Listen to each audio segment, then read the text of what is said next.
Hey there guys, so with the release of Suzume in the UK, it was time to go back and rewatch all of Makoto Shinkai's films and rank them all. Makoto Shinkai is my favourite anime director. His film deals with bittersweet endings, long lost distance relationships with some complications. Most of his films are gorgeous to watch and well thought out. Not all films of his that I love, and not all his projects have got to be on this list. I'm only counting the ones that are at least 20 minutes long. At last place is the place promised in our early days. Now, do I recommend this one? Not really. This was early days for Makoto Shinkai. This was his first feature-length movie. The animation and story is okay at best. The film doesn't focus enough on these two characters. It has this mumbo-jumbo science stuff. Also, it has this lacking subplot about regions. This was boring and a struggle to get through. At 7th place is Voices of a Distant Star. Now this is nothing special, but due to the fact it's only like 30 minutes long, it's an easy breeze to watch. That being said, the animation alone is just ugly, and just like the place promised in our early days, the story and characters feel so underdeveloped. But like I said, the runtime saves it from last place. At 6th place is 5 centimeters per second. Now I know there's a lot of people out there that really like this one. For me, it's alright. For an hour and 3-minute movie, it's too ambitious. Just like Voices of a Distant Star, it covers on long lost distant relationships, but with this it's much more fleshed out and grounded. I like the fact that we see this guy at 3 stages of his life. If the 3rd segment was longer and wasn't rushed, this could have been higher. At number 5 is The Children Who Chase Lost Voices.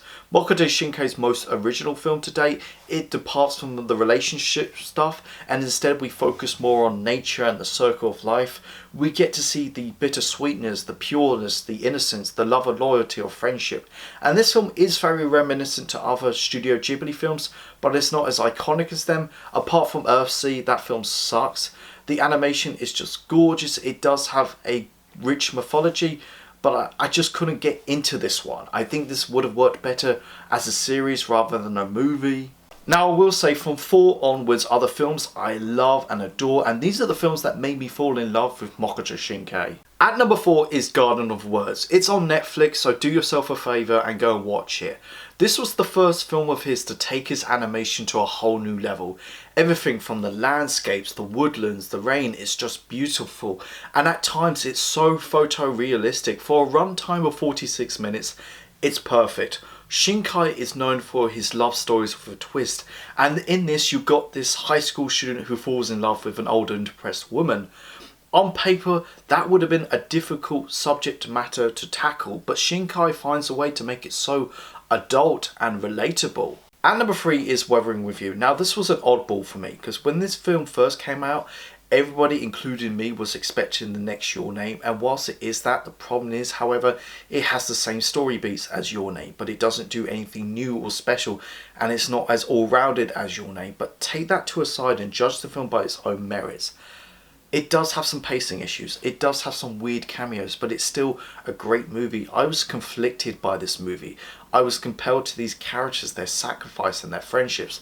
You got this high school boy who falls in love with this orphan girl who can control the weather, but in order to stop raining in Tokyo continuously and getting flooded, she has to sacrifice herself.